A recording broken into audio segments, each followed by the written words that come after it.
Vivian Wong Shih Sandakan. Terima kasih Tan Sri Speaker. Soalan saya nombor 7. Silakan Menteri. Terima kasih Tan Sri Yang di-Pertua. Terima kasih YB Sandakan.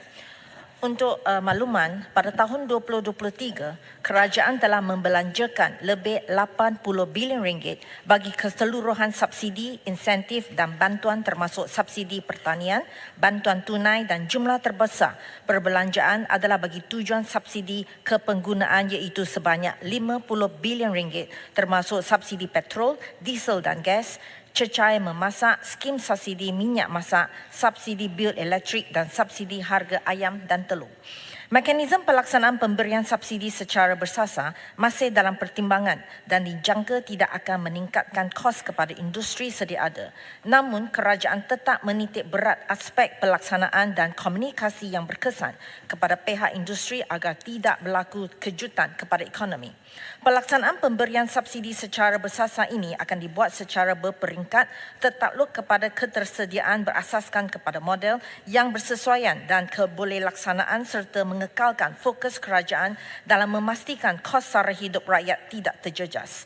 Sebagaimana yang telah diumumkan dalam Belanjawan 2024, kerajaan akan menumpukan kepada penyasaran subsidi diesel terlebih dahulu melalui kaedah dan mekanisme yang telah diumumkan oleh Kementerian Perdagangan Dalam Negeri dan Sara Hidup pada 6 Mac 2024. Perluasan pemberian di bawah sistem kawalan subsidi diesel 2.0 SKDS 2.0 kepada 9 jenis kenderaan barangan telah dibuka untuk permohonan bermula 7 Mac 2024 dan dijangka memanfaatkan lebih 260,000 kenderaan. Sejak 8 Mac sehingga 16 Mac, sejumlah lebih 5,800 buah syarikat dengan lebih 34,400 bilangan kenderaan telah berjaya mendaftar dalam SKDS 2.0. Justru kerajaan menyuruh agar semua pemilik kenderaan yang layak berdaftar di bawah SKDS 2.0 agar dapat terus menikmati subsidi di masa hadapan. Jumlah perbelanjaan subsidi diesel pada tahun 2023 telah mencecah 14.3 bilion, di mana jumlah penggunaan telah meningkat kepada 10.8 bilion liter setahun berbanding dengan 6.1 bilion liter pada tahun 2019 sebelum pandemik COVID-19. Peningkatan jumlah penggunaan sebanyak 70% ini dilihat tidak selari dengan pertambahan bilangan kenderaan diesel yang hanya mencatatkan peningkatan kurang dari 3%.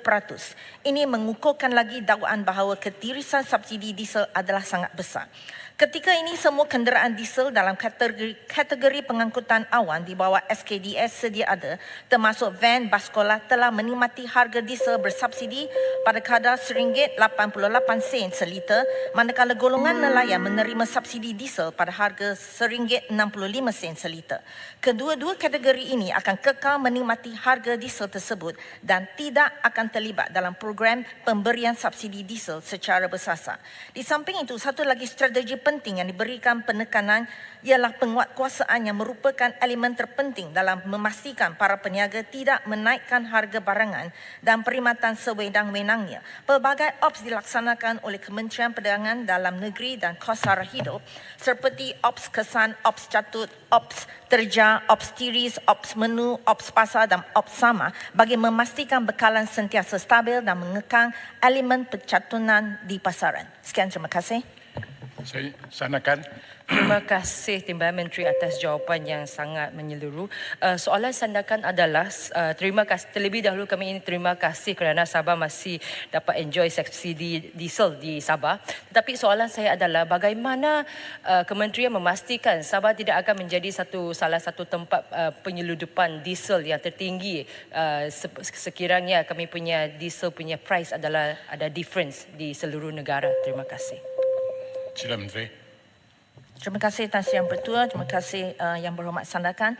Untuk maklumat ahli yang berhormat, kerajaan melalui Kementerian Perdagangan Dalam Negeri dan Kos Sara Hidup KPDN sentiasa komited dalam melaksanakan kawalan berterusan ke atas penjualan dan pengedaran barang kawalan bersubsidi bagi membendung penyelewengan dan memastikan bekalannya sampai dan dapat dinikmati oleh rakyat negara ini.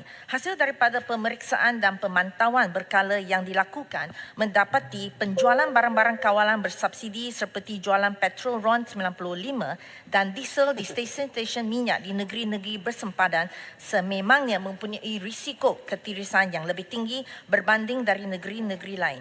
Oleh yang demikian, beberapa inisiatif sistem pemantauan telah diambil oleh KPDN bagi membendung aktiviti penyelewengan dan ketirisan penjualan petrol RON 95 dan diesel bersubsidi di stesen-stesen minyak di negeri bersempadan oleh warga asing. Antara inisiatif yang telah diambil adalah pelaksanaan arahan pengawal bekalan bagi larangan penjualan petrol RON 95 dan diesel kepada kenderaan asing di stesen minyak di sempadan telah dikuatkuasa sejak tahun 2009 lagi dan sentiasa ditambah baik berdasarkan situasi semasa. Sekian, terima kasih. Baik, terima kasih. Saya jemput Kulim Madam Baru, satu soalan saja. Silakan. Ada 3, Tuan Sri. Satu. Nak kena pilih kan? Pilih. Allah. Baik, apa pun terima kasih kepada Tan Sri Speaker.